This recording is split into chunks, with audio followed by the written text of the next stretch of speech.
हितरवंश महाप्रभु का स्वरूप इतना सुंदर बताया सब रसिकों ने कि महाप्रभु जी को बाल्यकाल से लेकर के उनके विराजमान समय तक जब भी किसी ने देखा वो मोहित ही हुआ श्री महाप्रभु जी के रूप पर। क्यों महाराज जी, जब ठाकुर जी गोपियों को नहीं दिखते थे तब मधुर वंशी ही गोपियों को खींचती थी। तो वंशी तो कब से मधुर है, वंशी तो कब से सरस है, और वही वंशी ही रूप धारण करके आई हैं श्री महाप्रभु जी का। महाप्रभु जी का प्रादुर्भाव हुआ। वर्णन आता है चरित्र में कि सबसे पहला शब्द श्री हितरवंश महाप्रभु ने श्री राधा यही कहा। अभी तक दंतावली भी प्रकट नहीं हुई है और प्रथम वाक्य ही मुख से प्रकट हुआ है, श्री राधा श्री राधा श्री राधा। आजकल के माता पिता बालक नेक बड़ा हो जाए तो उससे बुलवाते हैं, बोलो मम्मा पापा चाची चाचा दीदी, नाम बुलवाते हैं। अरे नहीं, बालक जैसे ही आवे, देखो कृष्ण कठिन है वो ना भूल पाएगो, राधा। महाराज जो जिह्वा को तंतु से छुबाते हैं तब ध शब्द का प्रयोग होता है। अगर वो न भी छुबे तो ध शब्द कभी तोतलेपन में नहीं आएगा, राधा। अगर न बोल पाए तो भी, न छुबा के बोल पाए तो भी स्पष्ट ही निकलेगा, राधा। बालकों से सबसे पहले श्री किशोरी जी का नाम उच्चारण करवाओ, निश्चित ही उस बालक में कोई को नाम आगे हो। अनायासी सर्वप्रथम नाम महाप्रभु जी ने अपने मुख से श्री राधा किशोरी जी का कहा। खेलते हैं राधा, बैठते हैं राधा, चलते हैं राधा। अरे कहां कहें, अभी बोलना ही नहीं आता, कुछ मांगते भी हैं मैया से तो राधा राधा राधा ऐसे ही बोलते हैं। राधा ही नाम जानते हैं और कुछ जानते ही नहीं है। श्री प्रियादास जी वही बात तो कह रहे हैं कि महाप्रभु जी की स्थिति कैसी है। हितजू की रीत को लाखुन में एक जाने, राधा ही प्रधान मानो पाछे कृष्ण ध्याई। हित जी की स्थिति है। धीरे धीरे आप थोड़े थोड़े बड़े होने लगे, गुटमुन चलना प्रारंभ किया। आज तक ठाकुर जी की लीला तो खूब गाई, खूब सुनी, अब रसिकों की लीला सुनो। गुटमुन चल करके जाते और जहां पिताजी श्री राधा मोहन लाल जी की सेवा कर रहे हैं वहां जाकर के बैठ जाते। इनके पिताजी के ठाकुर जी का नाम क्या था? राधा मोहन लाल। वहां बैठ करके अपने पिताजी की सेवा का दर्शन करते थे, कैसे सेवा कर रहे हैं। अब नन्हे से बालक को कहां भाव आता है, कहां प्रेम उमड़ता है। परंतु जैसे अभी महाराज जी आपने एक भाव का अनुभव किया होगा कि बड़े हो जाने पर जब प्रेम प्रकट होता है ना तो मुख की आकृति बिगड़ती नहीं है और अश्रु आ जाते हैं। जब आप भाव में रहते हो तो मुख की आकृति नहीं बिगड़ती, आप प्रसन्न मुद्रा में होते हो और नेत्र सजल हो जाते हैं। ये स्थिति छोटे बालकों में नहीं आती, छोटे छोटे बच्चों में ये स्थिति नहीं होती। पर श्री महाप्रभु जी की स्थिति ऐसी है, वो प्रसन्न मुद्रा में राधा मोहन जी को देखते और नेत्रों से अश्रुपात होता। मां जब आती देखती तो उनको लगता पहले रोया होगा तब के आंसू ही होंगे, उठा के ले जाती। ऐसे श्री महाप्रभु जी धीरे धीरे बड़े हुए। पिताजी से कहते,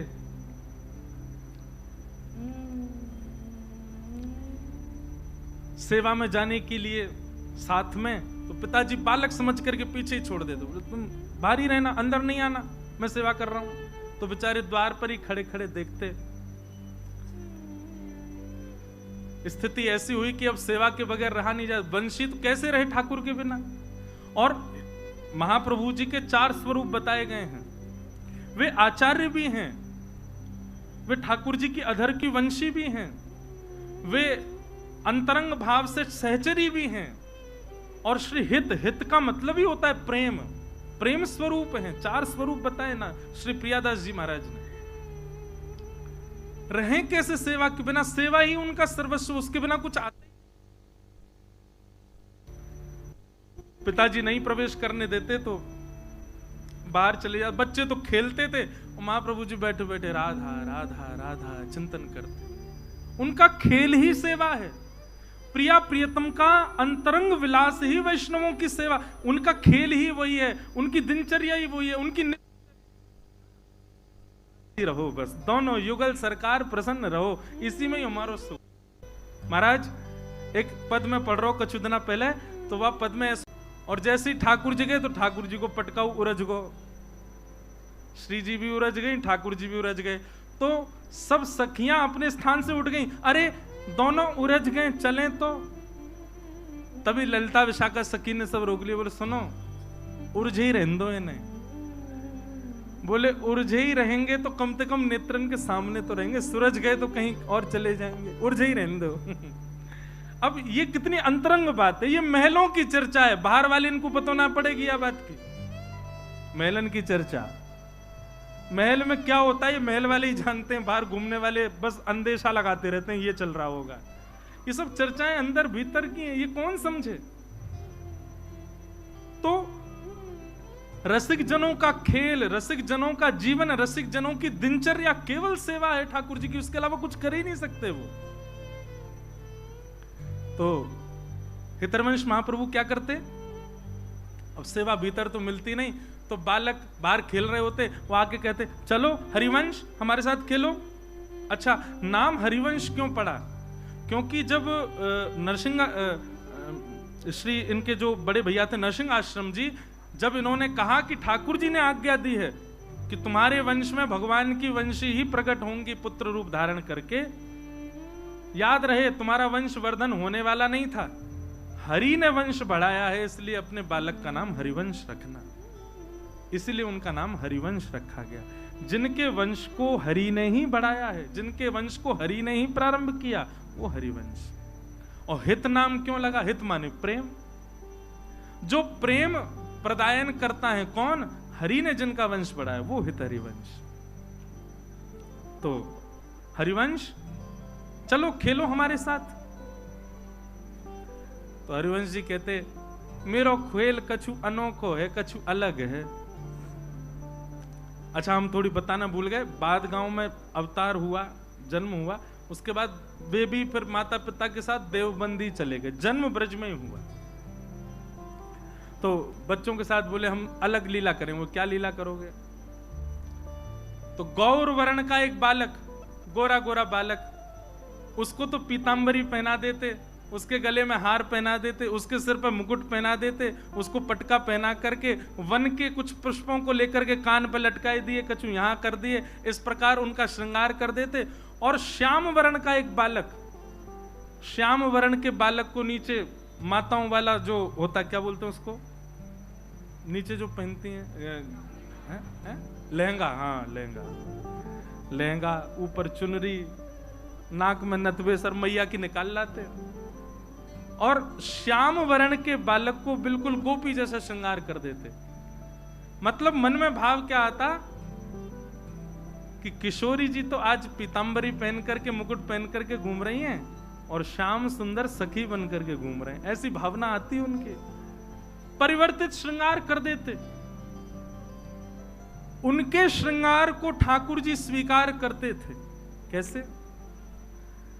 यहां श्री व्यास मिश्र जी भोग की थाली लेकर के आए और श्री राधा मोहन लाल जी के सामने जैसी पधराई और पर्दा करके गए। थोड़ी देर बाद जैसे ही पर्दा हटा करके भोग उठाने लगे, भोग उठाते ठाकुर जी को देखा, सो क्या पाया कि ठाकुर जी तो गोपी बने हुए हैं चुनरी ओढ़ करके, और किशोरी जी जो है उन्होंने मुकुट धारण कर रखो। परिवर्तित श्रृंगार उनकी सेवा में हो जाता। व्यास मिश्र जी बोले मैंने तो सुबह श्रृंगार किया था, मुकुट तो मैंने ठाकुर जी को धराया, ये ठाकुर जी चुनरी ओढ़ के काहे को बैठे हैं, और ये किशोरी जी मुकुट धारण करके बैठी हैं। श्रृंगार परिवर्तित कर दिया, दोबारा से ठीक किया। पता नहीं कहां दिमाग रहता, आजकल बुढ़ापा आ गया है।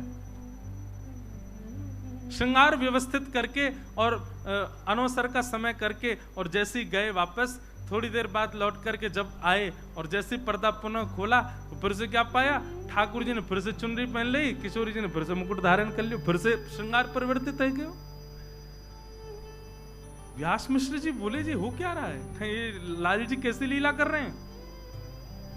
तभी आपकी दृष्टि बाहर गई और बाहर खिड़की से झांक करके आपने देखा तो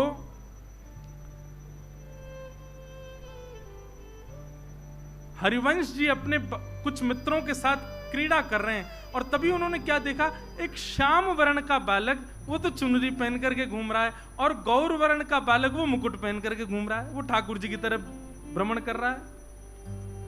तब व्यास मिश्र जी को अनुभव हुआ कि सेवा के लिए जिद करता है लाला, हम मना करते हैं तो बाहर जाकर के सेवा ही खेल रहा है, और इसकी सेवा देखो कैसी अंगीकार कैसी स्वीकार कि ये बाहर श्याम वर्ण के बालक को गोपी बनाए तो हमारे ठाकुर सेवा के गोपी बन जाते हैं।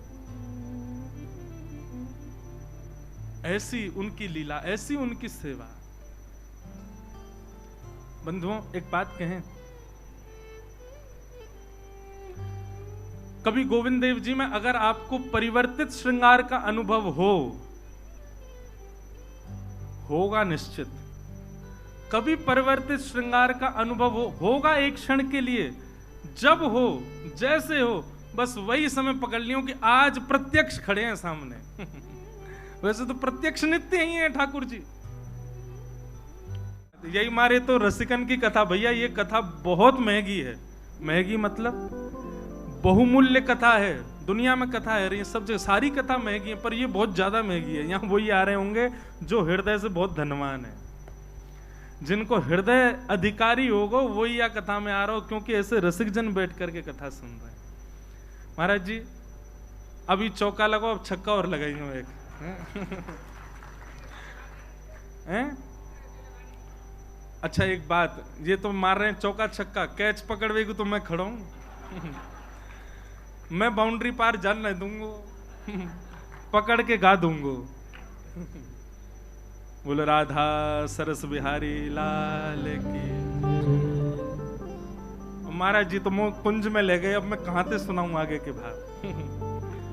उलझ गए दोनों। तो बस ऐसी भाव समाधि में श्री हरिवंश जी रहते हैं बाल्यकाल से, बचपन से। बंधुओं एक दिन ऐसी लीला घटी, एक दिन ऐसा मन में भाव आया कि पुराने काम श्री हृदयवंश महाप्रभु बालकों का श्रृंगार कर देते थे। अब तुम्हारा देवबंद के लोगों में इतनी भक्ति भावना तो थी नहीं।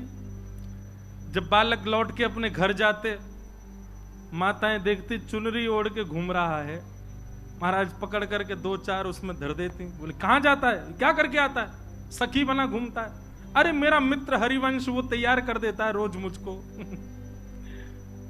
अब तो घर के लोगों ने अपने बालकों को भेजना बंद कर दिया। हरिवंश जी जहां बैठ जाए बालक जाती नहीं वहां पे। बोले हम तेरे पास नहीं आएंगे। क्यों? बोले तू सखी बना देगो। सखी नहीं बनाते हैं, प्रेम रस में डुबा देते हैं। लेकिन जो निश्चित प्रेम में डूबा होगा वो कभी भी शिकायत नहीं ढूंढता या अवसर नहीं ढूंढता सेवा से बचने का। वो तो अपनी सेवा कहीं और खोज लेता है। महाप्रभु जी ऐसे भ्रमण कर रहे थे अपने घर के आसपास के वन में, छोटे से बालक हैं, तभी उनको दो युगल वृक्ष दिखाई दी, आसपास ही खड़े हैं दोनों। बोले आहा, दोनों युगल मिल गए। और संभवतः जो एक वृक्ष था वो त्रिभंगी था, उसकी जो आकृति थी वो ऐसी थी। ओहो, ये तो लाल जी हैं, ये सीधी सादी हमारी किशोरी जी हैं। तुरंत उनने तो महाराज वहीं पर श्रृंगार करना प्रारंभ किया। वृक्ष को ही श्यामा श्याम का रूप मान करके जो त्रिभंग वृक्ष था उसको ठाकुर जी का रूप धराने लगे, और जो सीधा सा वृक्ष खड़ा वो किशोरी जी के रूप में उसको तैयार करने लगे। श्रृंगार है गयो। अब माला कहां से लाएं? अब यहाँ पे मणि तो है नहीं, माणिक तो है नहीं, स्वर्ण तो है नहीं, तो सुंदर सुंदर पुष्प तोड़ करके लाए, उनकी माला बना करके वृक्षों को ही माला धारण करा दी। अरे जय जय तैयार है गए, आरती कर दूं। आरती काहे की करूं? भाव की आरती लाई। आरती लेकर के आरती करते, अरे भोग तो लगायो ही नहीं, कहां जाऊं? वन में गए, सुंदर सुंदर वन के फल लेकर के आए। एक ही फल नहीं, आलस नहीं है भक्ति में, अलग अलग फल, अलग अलग प्रकार के फलों को लेकर के आए। फल को सुंदर दोना पत्ता का बना करके उसमें पधरा करके दोनों युगल के सामने पधरा दिया और बैठ करके वहीं कीर्तन करने लगे। स्वरूप का वर्णन, लीलाओं का भाव चिंतन करने लगे। यहां पिताजी ने अपने राधा मोहन जी का स्वर्ण का श्रृंगार किया था। भोग में आज बढ़िया सुंदर पूड़ी, कचौड़ी, रबड़ी, आलू की सब्जी और जन क्या क्या बना था, उसका भोग धराया था। पर्दा करके और महाराज गए, थोड़ी बहुत देर बाद लौट करके आए तो सब बदल गया। ठाकुर जी के सोना चांदी के सबरे श्रृंगार जो हैं वो बनमाली बन गए, सबरे फूलन के और वन के पत्तान के श्रृंगार है गए, और सामने रखे हुए सब मेवा बाटी, 56 भोग, सब अंतर ध्यान है गए, फल प्रकट है गए। व्यास मिश्र जी बोले ये पर्दा के पीछे ही होता है जो होता है। मैं इतना सुंदर श्रृंगार करके जाऊं, ऐसा कछु करके जाऊं, ये कैसे परिवर्तन हो जाए? तो उनको आभास तो हो गया था कि हरिवंश बाहर अपने मित्रों के साथ लीला करता है, खेलता है, और उसकी लीला ये राधा मोहन जी स्वीकार कर लेते हैं। लेकिन आजकल तो मैंने सुना बालक आते ही नहीं, अब किसका श्रृंगार कर रहा है? दूरते दूरते दूरते पहुंचे, आहा, एक सघन वन कुंज में 2 युगल वृक्ष हैं। दूर से देखने पे प्रतीत हो रहे हैं कि साक्षात राधा मोहन जी खड़े हैं। क्या त्रिभंग स्वरूप में जो है वो कृष्ण श्रृंगार में, और सीधे जो है वो किशोरी जी के श्रृंगार में, और वहीं सामने बैठ कर के उनको वन फलों का भोग अर्पित करा रहे। दृश्य देख करके आनंदित हो गए। ऐसी उनकी सेवा। एक बार की चर्चा है, वैसे तो जब चर्चा प्रारंभ होती तभी सुनाना था, पर अभी मन में भाव आ रहा है कि जब महाप्रभु जी छोटे थे, हितरवंश महाप्रभु, तो उनका नियम था कि वो उनके पिताजी श्री व्यास मिश्र जी, उनके अर्चा के ठाकुर जी थे श्री राधा मोहन जी। हरिवंश महाप्रभु ने 3 ठाकुरों की सेवा की है, श्री राधा मोहन जी, नवरंगी लाल जी और श्री राधा वल्लभ लाल जी। तो इनके पिताजी के ठाकुर जी थे श्री राधा मोहन लाल जी। हरिवंश महाप्रभु छोटे से थे तो अपने पिताजी की सेवा देखते रहते थे, और जैसे ही ठाकुर जी की अर्चना होती सबसे पहले हाथ बढ़ाते, बोले कि प्यास लगती तो चरणामृत ही पीते, पानी नहीं पीते थे, जल नहीं, चरणामृत पीते थे। भूख लगती तो मैया से कहते जल्दी भोग लगाओ, मुझको भूख लगी है। मैया कहती तू खा ले कुछ, बोले नहीं पहले भोग लगाओ। किशोरी जी ठाकुर जी भोग पालेंगे तभी पाऊंगा, नहीं तो भूखो रहूंगा। एक ऐसी लीला चर्चा सुनाई जाती बड़ी मधुर कि एक बार छोटे से हैं हरिवंश जी, रात्रि में बहुत जोर की भूख लगी और महाराज उठ करके बैठ गए, रोने लगे जोर जोर से। रोते रोते मैया से कहे, बोले मैया मुझको भूख लगी, कछु पवाओ। पिताजी मुझको भूख लगी, कुछ खिलाओ। जैसे आजकल के बालों को कुछ भी दे दें तो ऐसे ही कुछ ले आए, बोले लो खा लो। बोले नहीं पहले भोग लगाओ। माता जी पिताजी बोले रात के 1:30 बज रहे हैं, 2 बज रहे हैं। अब उस समय घड़ी तो नहीं होगी, पर हाँ ये कही होगी अर्धरात्रि हो रही लाला, ठाकुर जी शयन कर रहे हैं, उनको उठा के भोग कैसे लगाए? बोले नहीं नहीं नहीं मुझे तो भूख लगी है। अब बोले इसको भूख लगी है और ठाकुर जी को उठा नहीं सकते, खाएगा भोग ही। दूध ला करके रख दिया, बोले ले इसको पी ले। महाप्रभु बोले नहीं पहले ठाकुर जी का भोग लगाओ। ठाकुर जी का यदि भोग नहीं लगा होगा तो ग्रहण नहीं करेंगे। रोते रोते रोते रोते खूब समय बीत गयो। पिताजी माताजी भी परेशान, बोले सोनी नहीं दे रहा, क्या करें, खा कुछ रहा नहीं है, पी कुछ रहा नहीं है, भोग लगा के ही पाएगो। आहा, महाराज श्री हरिवंश जी की रुदन सुनकर के सेज पर पौड़े भय ठाकुर जी उठ गए और उठ करके श्री जी को उठा रहे, बोले श्री जी उठो। सेवा के राधा मोहन जी श्री जी बोली क्या हुआ, अभी तो उठवे को समय ना है भयो, अभी तो भोर ना भई, अभी तो मंगला को समय ना भयो, आप काय को उठाए रहे हो? बोले रुदन ना सुन रही, हरिवंश बालक रो रहे हो बहुत जोर से। श्री जी बोली काय को रो रहे हैं हरिवंश जी? बोले भूख लगी है। अब वाको तो नियम है, वो तो हमारो ही शीत प्रसादी पावे, हमारो ही चरणामृत ग्रहण करे, हमारो ही चरणोदक प्राप्त करे, वाके अलावा तो कुछ लेवे ना। अब रात्रि में बालक छोटो भूख लगी आई है। ठाकुर जी किशोरी जी बोली अब क्या करें, अभी तो मंगला में समय है, लेकिन समय तक यदि प्रतीक्षा करी तो बेचारो प्यासो बालक कितनो रोवेगो। सो ठाकुर जी सेज से उतरे और अपनी झारी, जल पीवे वाली झारी, वही से ही किशोरी जी को कही कि पाम लटका लो नीचे। किशोरी जी पाम लटका के बैठ गई ठाकुर जी, और ठाकुर जी अपनी झारी जीते ही अपने चरणन को धो रहे हैं, स्वयं ही अपनो चरणामृत प्रदान कर रहे हैं, स्वयं ही अपनो चरणामृत निकाल रहे हैं। पास में बंटा भोग रखो, ठाकुर जी गए बंटा भोग उठा के लाए, खोल करके किशोरी जी के मुख में पवायो और स्वयं पायो, वहां को भोग निकाल करके सामने धर दियो। आज ठाकुर जी और किशोरी जी ने अपने आप ही श्रृंगार कर लिया, अपने आप ही एक दूसरे को सुंदर भाव सजा करके और सेज पे ही दोनों बैठ गए। 3 साढ़े 3 बजे जो समय हो तो सुबह मंगला करवे को श्री व्यास मिश्र जी तुरंत गए मंदिर में जाकर के कपाट खोले, और जैसे कपाट खोल करके देखी तो कहा पाए, और ठाकुर जी तो बैठे हुए हैं, अपने आप ही टेढ़ों से श्रृंगार कर लिया है, यहाँ तक कुंडल भी उतर रहे हैं, थोड़े थोड़े वस्त्र भी उधरे उधरे से दिख रहे हैं, और तभी कहा देखो नीचे पात्र में चरणामृत भी रखो है, चरणोदल भी कर दियो है, और पास में बंटा जी भी खुले हुए हैं, दोनों की दतुइयां लगी हुई हैं, नेक नेक पाए लियो है। आहा, ये दृश्य देख करके व्यास मिश्र जी तो आनंदित हो गए, तुरंत गए और जाकर के चरणामृत और भोग ले जाकर के हरिवंश बालक को प्रदान किए, तुरंत पा लियो। पा करके बालक तो सो गयो, लेकिन माता पिता दोनों नेत्र सजल और ठाकुर जी को देख रहे हैं कि हम तो विचार कर रहे हैं ठाकुर जी को कैसे उठाएं, पर हरिवंश जी को रुदन सुनकर के ठाकुर जी स्वयं उठ गए, स्वयं अपनो चरणामृत निकाल लियो, स्वयं अपनो श्रृंगार कर लियो, स्वयं भोग लगा के और स्वयं तैयार है के सेज पर विराजमान है गए। वादना श्रृंगार नहीं भयो, वादना मंगला आरती ना भाई। बोले क्यों? आज ठाकुर जी ने अपनी मंगला खुद ही कर ली है। क्यों? हरिवंश जी को भूख लगी। किस लिए?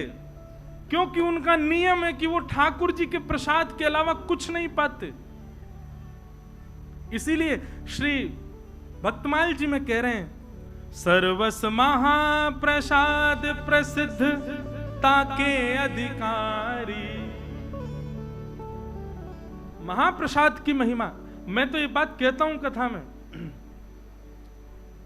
आप एक नियम लोग नियम कौन से धारण करते हैं जिससे उनको पुण्य प्राप्त हो? नियम ऐसे धारण करो जैसे ठाकुर जी प्राप्त हो। नियम ऐसे धारण करो जैसे ठाकुर जी लीला करें। अब वो नियम भी हम बता दें तो फिर नियम का बात अपने आप ढूंढो, ऐसा का नियम करें जैसे ठाकुर जी प्राप्त हो। महाप्रसाद पावे को एक नियम ये श्री महाप्रभु जी से आप सब सीख सकते हैं। क्या? आज के बाद जो ठाकुर जी को अर्पित नहीं है उस वस्तु को लेना ही नहीं है, ग्रहण ही नहीं करना है।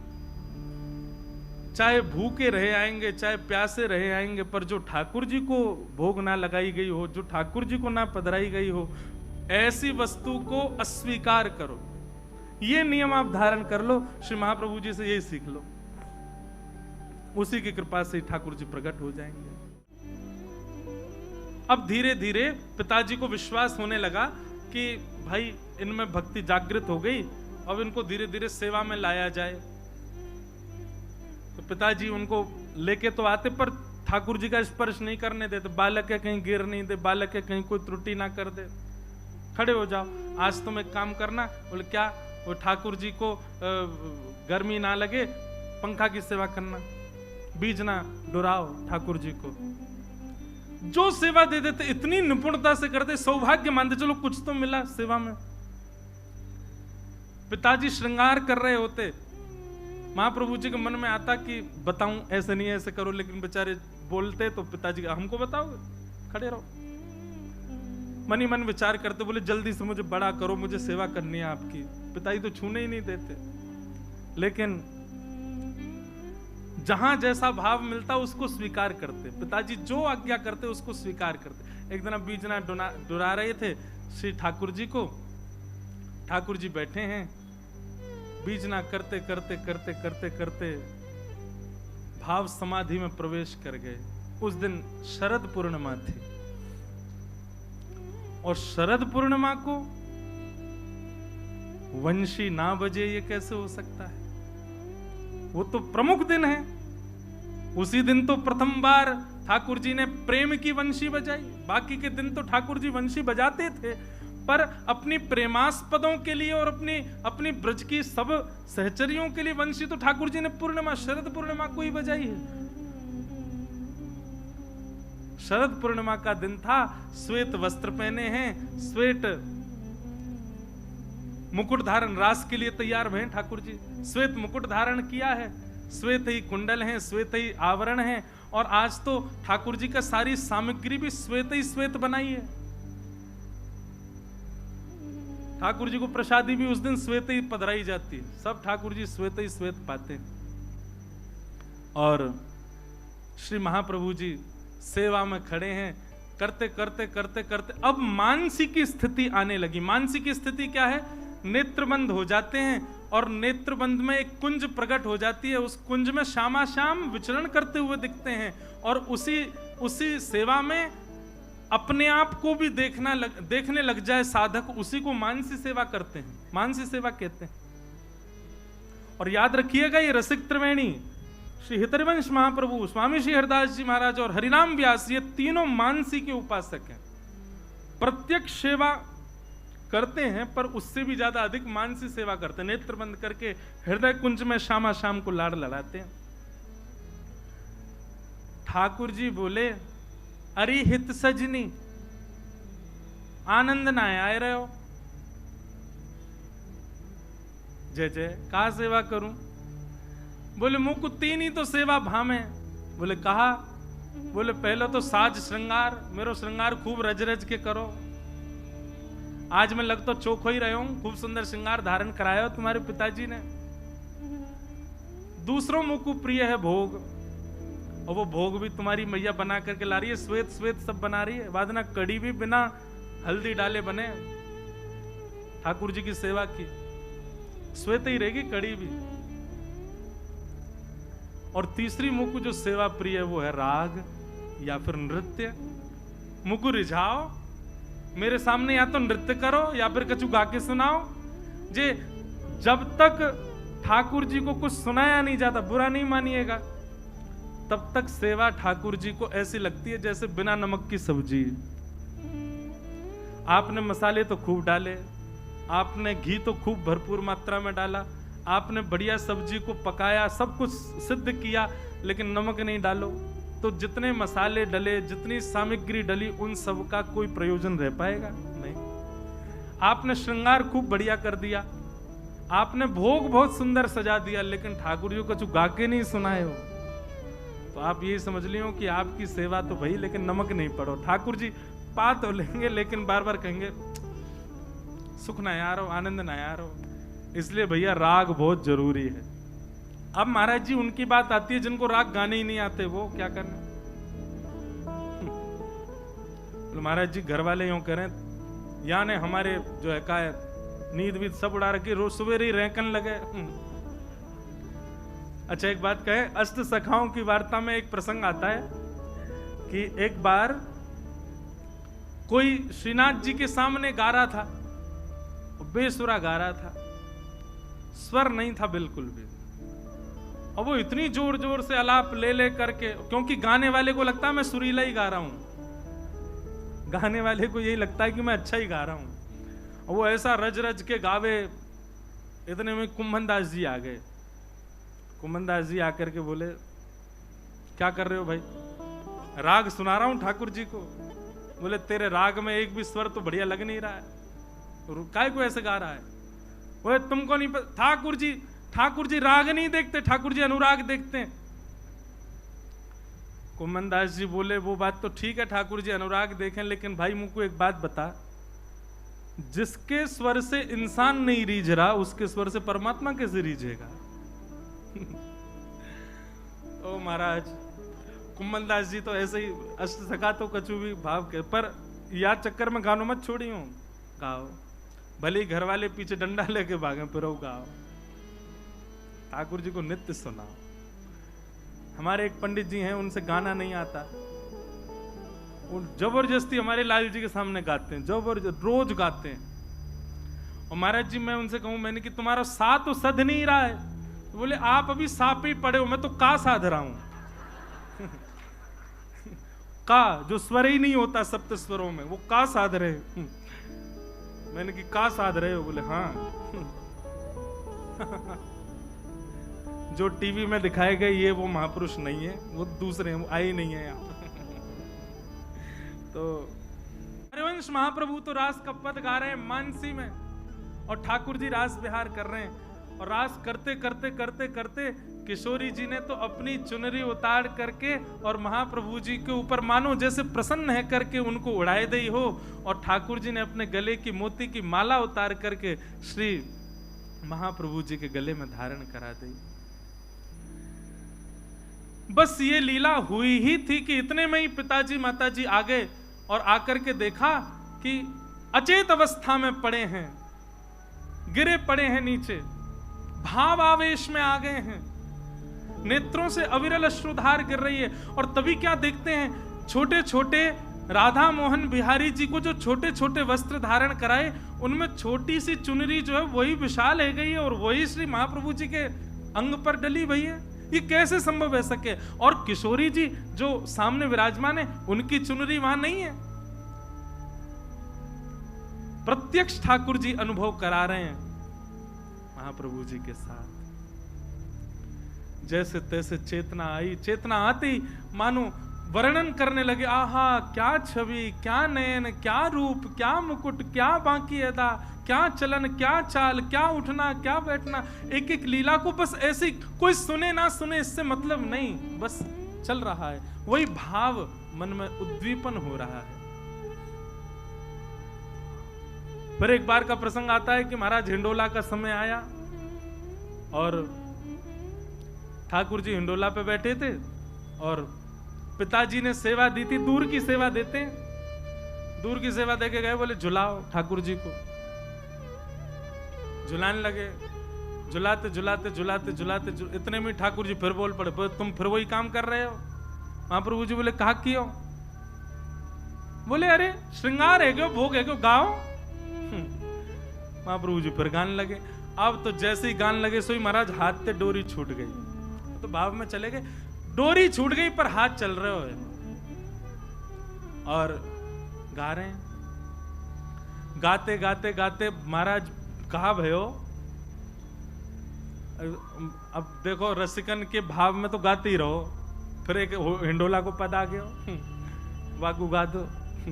पर अभी बाद में गाऊंगा, सुनो पहले कथा, वही राग रेंदियों पहले ही। बोलो राधा वल्लभ लाल की। भैया देखो ऐसे राधा वल्लभ नाम लाल जी को नाम उच्चारण करियो कि बगल वाले इनको सुनाई दे। श्री राधा वल्लभ लाल की। ये हुई ना बात, ऐसे ही गाओ, ऐसे ही चिल्लाओ, सबन को सुनाई दे, कान में महाराज नाम जाएगा राधा वल्लभ जी को, मंगल होगा सबन को। तो अब झुलाते झुलाते महाराज हाथ से डोरी छूट गई, वो तो मानसी में चले गए। अब मानसी में ठाकुर जी सेवा अलग करा रहे हैं और प्रत्यक्ष सेवा अलग चल रही है। अब प्रत्यक्ष में जो ठाकुर जी सामने झूला पे बैठे, वो किशोरी जी तो कह रहे हैं झूला तो धीमो पड़गो। किशोरी जी बोली पड़े ही जाएगो, तुमने आज्ञा जो कर दी गावे की, वो मानसी में चले गए और मानसी में सेवा कर रहे हैं। अब झूला क्यों झूलते हैं? गर्मी लगे ठाकुर जी को तो झूला झुलाया जाए तो वैसे ही हवा को अनुभव होवे। ठाकुर जी बोले श्री जी झूला तो ढीलो पड़ गो। श्री जी बोली अब मैं क्या करूं, तो गए मानसी में। अब मानसी से निकाल के लाऊंगी तो मानसी में जो स्वरूप लीला कर रहा है वो आएंगे, बोले कि नहीं यहां पे आओ, बेचारो अकेलो हरिवंश कहां कहां जाएगा, कैसी लीला। महाराज अब यहां किशोरी जी श्रमित नहीं हो, उसके लिए ठाकुर जी हिंडोला में पाम लटका के बैठ गए नीचे और अपने पैर के अंगूठाते नीचे पृथ्वी को स्पर्श करके हिंडोला पीछे करें आगे आवे, पीछे करें आगे आवे।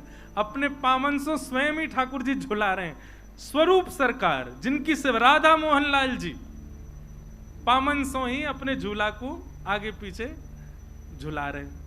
अब तो झुलाते झुलाते झुलाते पामनते टेक दे दे करके ठाकुर जी तो थक गए। बोले मैं तो हार गो। छोटे से ठाकुर जी बेचारे इनमें शक्ति नेक्सी सी रहे, नेक्सी से लाल जी थक गए। ठाकुर जी पसीना आगे कहा करें। सो ठाकुर जी ने तो अपने पीताम्बर वगैरह उतार करके सब धर दिए नीचे। बोले मुझे तो बहुत जोर तो पसीना आ रहे हैं। अब जैसे ही वस्त्र उतार के धरे इतने में ही व्यास जी आ गए। व्यास मिश्र जी आकर के देखे तो महाराज डोरी छूटी भैया, बस हाथ हिल रहे हो हरिवंश जी को, लेकिन झूला बाकायदा अपनी गति पे ही चल रहे हो। और तभी झूला में विराज रहे युगल सरकार को देखो तो महाराज ठाकुर जी तो नंगम नंगा वस्त्र नीचे पड़े। बोले ये वस्त्र कैसे उतर गए इनके। हरिवंश जैसे स्पर्श किया महाराज भाव समाधि टूट गई, नेत्रों से आंसू गिरने लगे। बोले क्या सुंदर छवि, क्या सुंदर भाव, झूला पे विराज रहे युगल सरकार, कैसो सुंदर। ऐसी स्थिति हो गई। पिताजी समझ गए। बोले स्थिति ऊंची हो गई। अब संग में बैठाने लगे। बोले चलो सेवा करो, ठाकुर जी को ऐसे सजाओ, जे करो। अब हरिवंश महाप्रभु तो मानसी में श्रृंगार करते थे और मानसी में उनको जैसा श्रृंगार दिखता वो वैसा धराने का प्रयास कर। पिताजी नहीं ऐसे नहीं, ये करो, ऐसे नहीं, ये करो। अब हरिवंश जी बोले श्री जी कृपा करो, मुझे सेवा कर नहीं दे रहे और मेरा मन होवे बार बार मैं आपकी सेवा करूं। स्वप्न में श्री जी प्रकट है गई। बोले तुम काय को चिंता करो, एक काम करो, अपने अपने प्रियालाल जी ले आओ। बोले कहाँ? बोले तुम्हारे घर के पीछे एक सूखो एक कुआ है, वहां में हमारा एक स्वरूप है, जाओ जाके ले आओ। महाराज विचार नहीं किया, तुरंत उठ करके दौड़े। जल नहीं था उसमें, कूद पड़े सूखे कुआं में। सब लोग चिल्लाने लगे अरे हरिवंश बालक कूद गया, हरिवंश बालक कूद गया। भीतर तो गिरे, लेकिन जब सबने झांक करके अंदर देखा तो नवरंगी लाल जी को अपनी गोद में लिए हरिवंश जी, सूखा कुआं था उसमें जल आ गया और जल की परत पर ही बैठे हैं, वो जल ही लेकर के श्री हरिवंश जी को ऊपर आ रहा है। नवरंगी लाल जी, बोलो नवरंगी लाल बिहारी की। श्री राधा नवरंगी लाल जी को लेकर के श्री हरिवंश जी पधारे। अब तो अपने ठाकुर जी आ गए। पिताजी आप अपनी सेवा अपने मन मुताबिक करो, हम अपनी करेंगे। और अपने ठाकुर जी की अपने मन से सेवा करने लगे। कोई और काम ही नहीं है, पूरे दिन सेवा में ही लगे रहते हैं। और वैष्णव का बंधु यही है, वो हरि से विमुख कोई काम कर ही नहीं पाएगा। आप क्षमा करें, ठाकुर जी की भक्ति भी करते हो और बाहर के कामों में भी बहुत निपुण हो तो निश्चित है कि भक्ति में चूक कर रहे होंगे। और भक्ति में यदि निपुण हो तो निश्चित है बाहर के कामों में आपसे चूक बनती ही बनती होगी। इसका मतलब ये नहीं जबरदस्ती अपने काम बिगाड़ो। बाहर के काम ने बोले महाराज जी कह रहे चूक बने तो समझो घर की भक्ति बढ़ रही है। अनायास होगा। गांव के लोग सब आते, बोले आप एक काम करो, ये बालक पूरे दिन नवरंगी लाल जी में ही लगा रहता है, उन्हीं की सेवा करता है, या को ब्याह कर दो, ब्याह कर दो, पत्नी आके बुद्धि ठिकाने लगाएगी। महाराज जी वास्तव में ऐसा होता है, ऐसा होता है। जो लोग मना कर रहे हैं उनकी पत्नियां देख लें उनको। कई लोग हाँ करें, नहीं सही बात है, बुद्धि तो ठिकाने लग जाती है। बोले ब्याह कर दो। और महाराज सब लोगों के बहुत कहने पर अब हरिवंश जी को ऐसा तो कुछ था नहीं कि अपनी कोई विशेष इच्छा हो। एक ही भाव कहा होगा कि भैया देख लो, दो दो सेवा हैं घर में, संभालने वाली हो तो करा दो ब्याह। तो श्री रुक्मणी बाई नाम की एक कन्या, उनसे श्री हितरवंश महाप्रभु का विवाह संपन्न हुआ। विवाह मंगल हुआ। विवाह के उपरांत दोनों युगल की सेवा करने, जैसे महाप्रभु जी वैसी उनकी गृहिणी, वो भी सेवा करने लगी। अब गांव के लोग बोले अब क्या करोगे?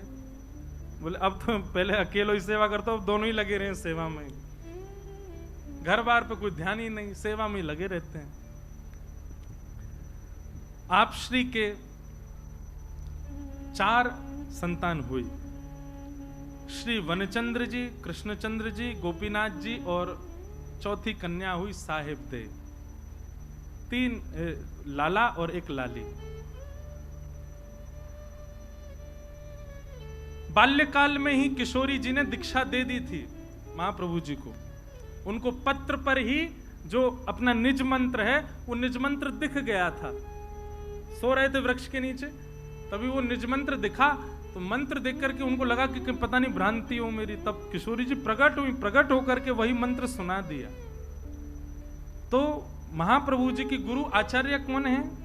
हित संप्रदाय के जो आचार्य हैं वो हमारी श्री किशोरी जी हैं, राधा रानी। उन्हीं से ही यह वंश प्रारंभ हुआ, यह परंपरा, गुरु परंपरा प्रारंभ हुई। अब हम थोड़ा शीघ्र करें, राधा वल्लभ जी को प्रकट करा दें, फिर कल प्रसंग में इनके सेवकों की कथा सुनेंगे। 4 बालक हुए, वनचंद्र जी, कृष्णचंद्र जी, गोपीनाथ जी और चौथी कन्या हुई।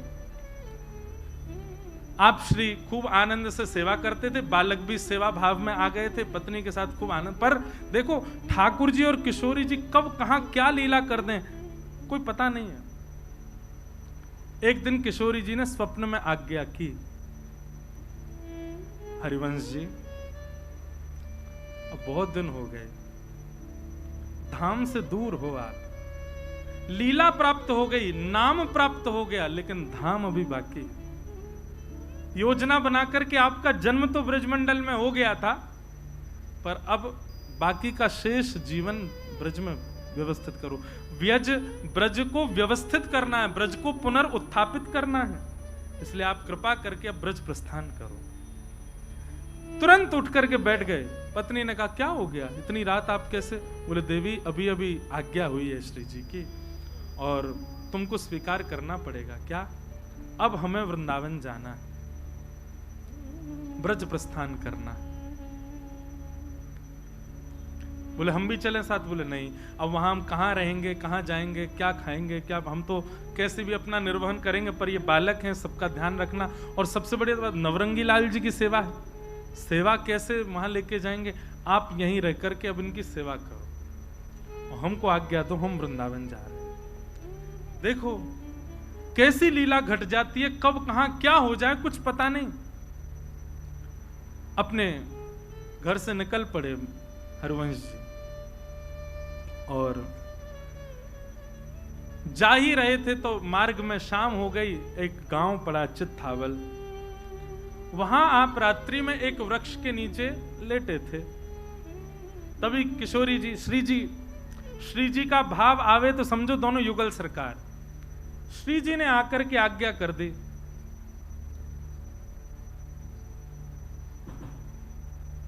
आज्ञा की कि आप जिस गांव में हैं इसी गांव में ही हमारा एक स्वरूप विराजमान है, आत्मदेव नाम के ब्राह्मण हैं, उनके घर पे हमारी सेवा हो रही है।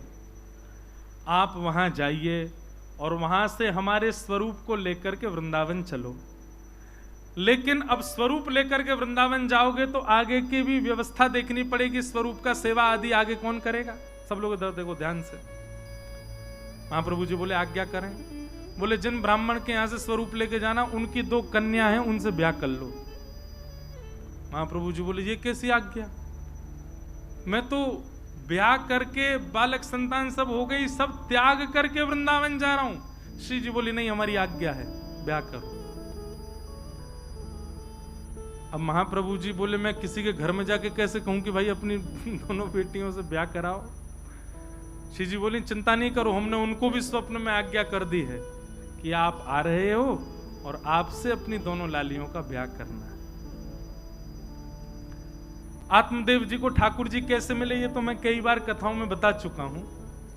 महादेव की आराधना की, महादेव प्रसन्न होकर प्रकट हो गए, आत्मदेव से बोले वरदान मांगो, क्या चाहिए? बोले आपके पास आपकी सबसे बहुमूल्य रत्न जो हो मुझको प्रदान कर दो।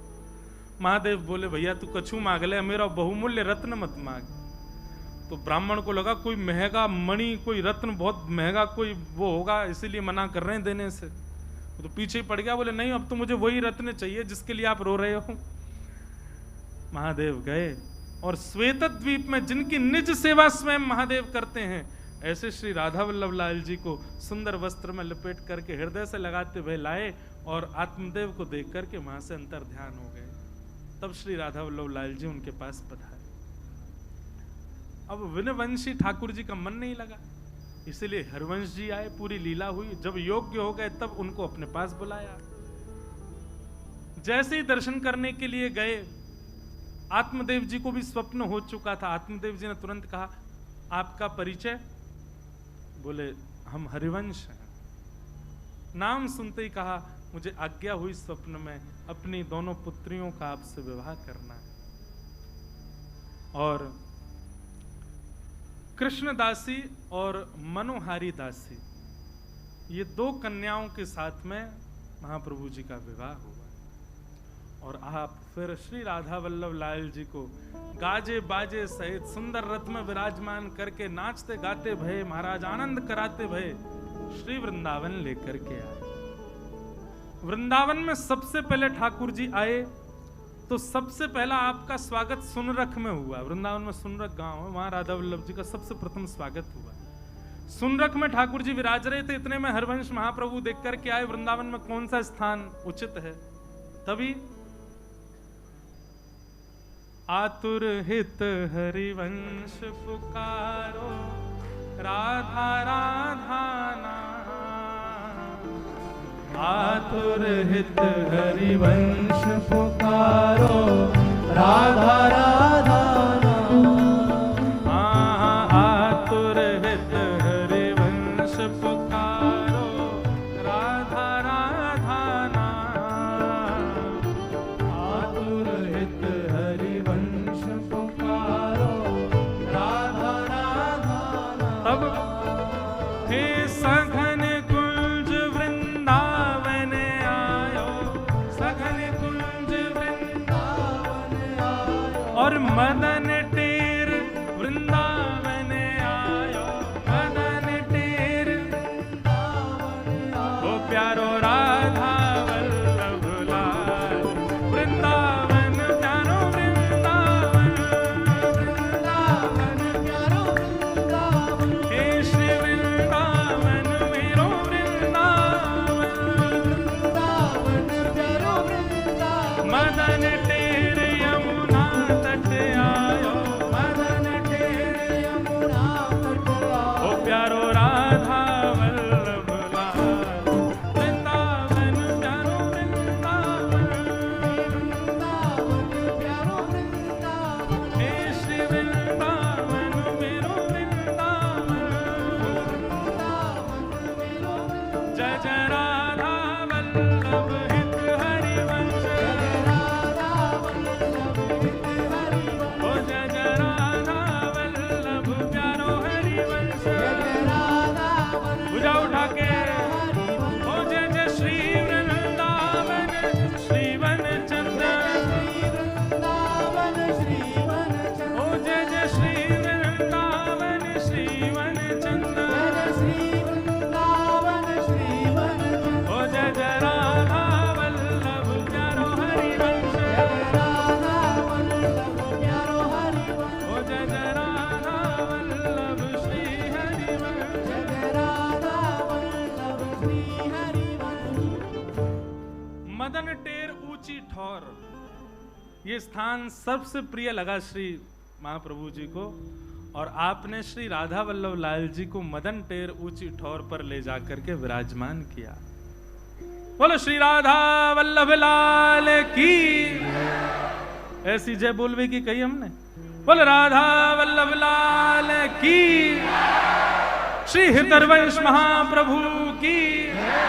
प्यारे वृंदावन धाम की जय जय श्री और वृंदावन में प्रकट भये श्री राधा वल्लभ लाल। हमारे वृंदावन के निधि, निधि का मतलब क्या होता है? निधि का मतलब बहुमूल्य वस्तु। हमारे वृंदावन के 7 निधियों में एक निधि श्री राधा वल्लभ लाल जी वृंदावन में आकर के प्रकट भये। अब आपकी शिष्य परंपरा पर चर्चा और आपके जो आगे वंश में आए हैं उन सब पर चर्चा हम कल करेंगे, कल के संदर्भ में करेंगे।